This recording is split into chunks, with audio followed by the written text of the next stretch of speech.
was just a little bit of news this week. Riri Williams is going to be debuting not in her own series now. In what jam-packed movie with every fucking character except for the main one? Black Panther, Wakanda Forever? Yeah, Black Panther 2, man. Yeah. Thought that was your block. My niggas ran that. Them niggas big pussy. Pass me a 10 packs. Selling that powwow. I got that anthrax. Hey, listen, man. It doesn't matter how many supporting actors that you add to this cast. It doesn't change what the fuck. You know what I mean? Like, Aurora Monroe herself can fly out of the sky, striking lightning down, and it could be having Michaela Cole's face. And I'm still not gonna fuck with this movie if T'Challa's not in it. You can't have a movie without a starring role. And then now, the backlash of that is that now this character, Riri Williams, the young lady that played in Judas and the Black Messiah, right? The woman that was shooting out the window with the shotgun. She's playing Ironheart. She's playing Riri Williams. So now she doesn't get to debut in her own property, standing on her own 2 feet, being introduced to the Marvel universe in her space. Now she has to be used as another distraction so that we don't continue to ask about the main character that's not there. So now not only is the Black Panther story suffering because of this fiasco that they and them only, meaning Ryan Coogler, Kevin Feige, Nate Moore, Marvel Studios, created for themselves when you proclaimed so early that you weren't going to recast T'Challa.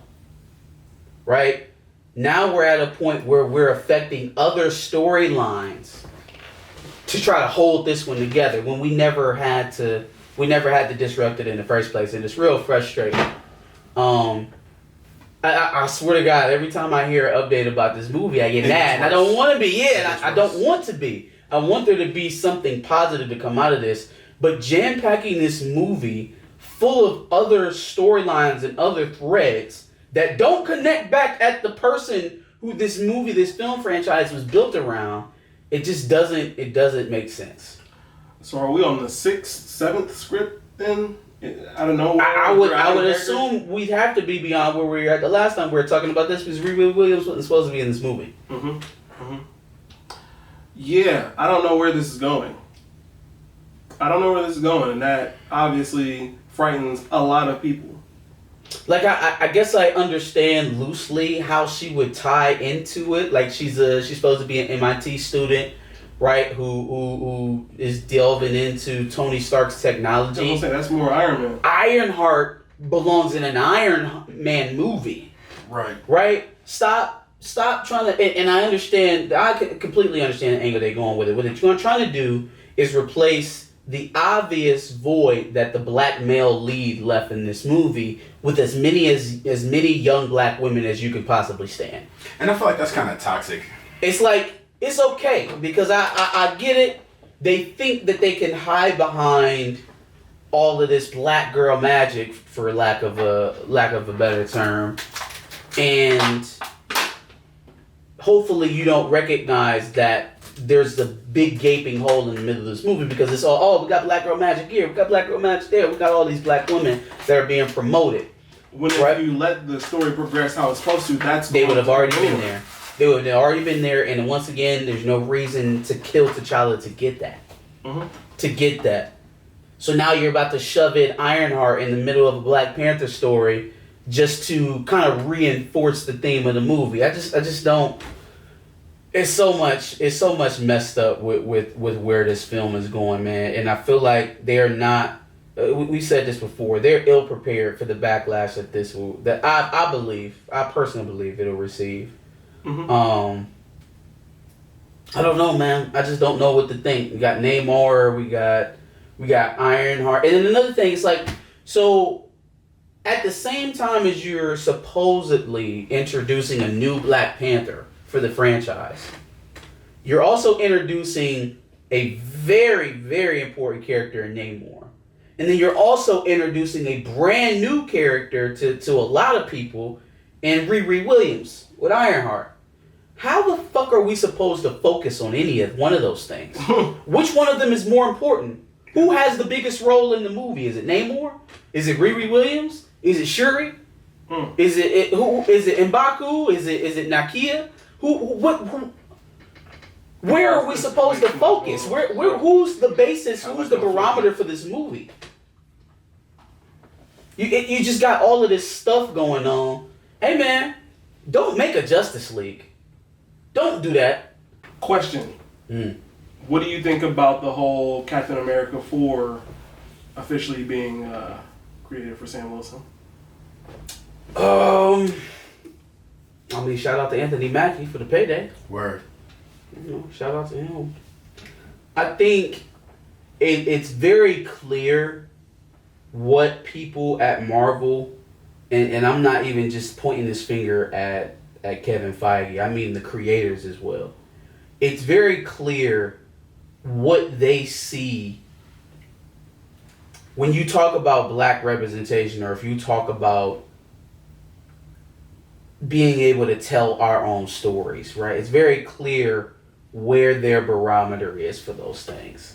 And it seems to be very, very superficial for a lot of people over there, right?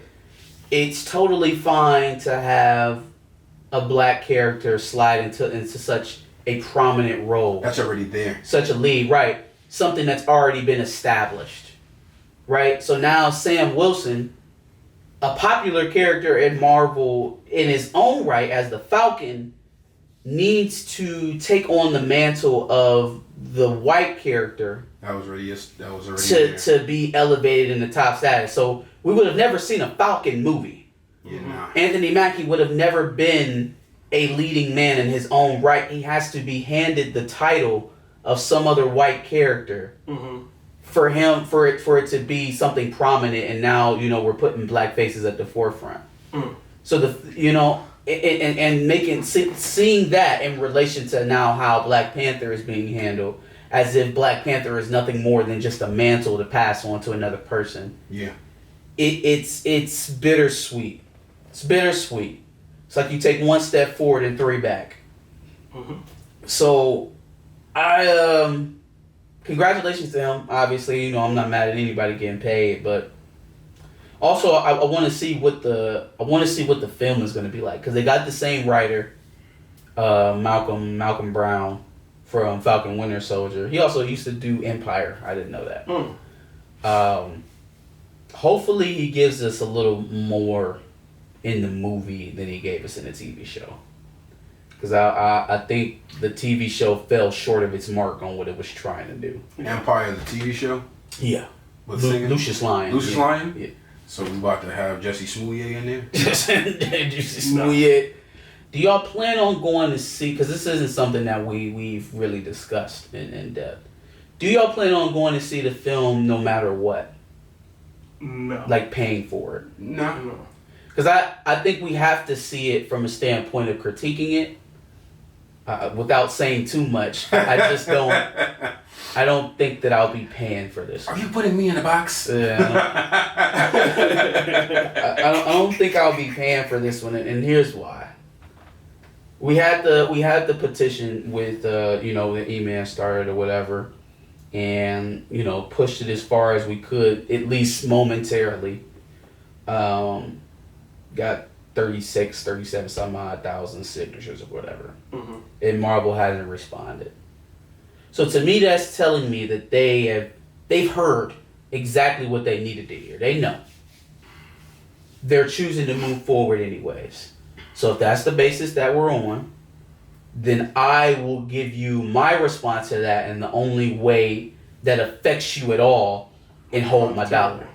And I'll hold my dollar. Word. And if there's only one thing that I could criticize throughout this whole movement, in which I think there are certain folks that put too much on E-Man's shoulders in this regard, because this is kind of evolved beyond him. He started the petition. He got everybody aware.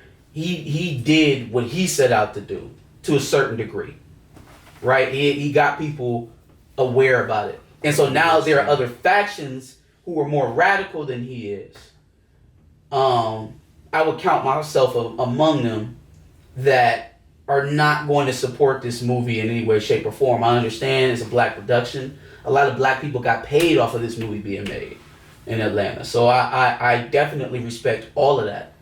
But what I can't respect is you allowing, number one, Kevin Feige to frame what is and what isn't respectful and respecting a man that you claim was your friend. A man that you claim that you were so close to and that you knew so well. And you allowed Kevin Feige to frame this entire situation on a falsehood. Something that goes completely against anything this man has ever said publicly about black people in film. Period. It's undeniable. It's undeniable, and it would be shameful for anybody who says that they care or knew or was friends with Chadwick Boseman to suggest any different. Right? So you allowed, number one, for Kevin Feige to form this whole conversation around what is and what isn't respectful for Chadwick Boseman and his passing as they go on to monetize his death at every stop along the way. Because make no mistake, Marvel is not writing a scholarship fund in Chadwick Boseman's name. They're not about to open up a school for black thespians. They're not about to give money for colon cancer research. They're not about to do anything that Chadwick Boseman probably would have done in his lifetime with his influence and his platform. Yeah. You know what they're gonna do? We're gonna kill them off for shock value, so you people will come out and buy tickets to the movie. And everybody who set up at pressers and talked about how much the script is gonna honor Chadwick and all this other stuff, without even having a second thought about, man, are we really gonna sit up here and make billions of dollars off of this black man's death and call it respect? So the thing that I've been hearing a lot of is that if this movie doesn't do as well, they're going to regard the first Black Panther as a fluke. Yeah. And they shouldn't, though. Absolutely. So what do you think about not supporting it monetarily and essentially allowing that to happen? Well, it's an interesting catch-22, but what I would rather do is go out on my morals, right? Because if you buy it once, then they'll never stop selling it to you. You buy it once, they'll never stop selling it to you. And we have to get in a spot where we can start recognizing bullshit. They don't do this with white characters. They just don't. They're not going to do it with Asian characters. Shang-Chi's story is not going to be built around illegitimate children and black people killing other black people. Or, excuse me, Asian people killing other Asian people. Hey! Where y'all going? Where y'all going? Thanks for watching another Back of the Bus Squad episode. Make sure you like, comment, subscribe. Want to check out another episode related to this, go ahead and click that video to the left. And if you want to catch up on some of our other episodes, make sure you click the playlist below.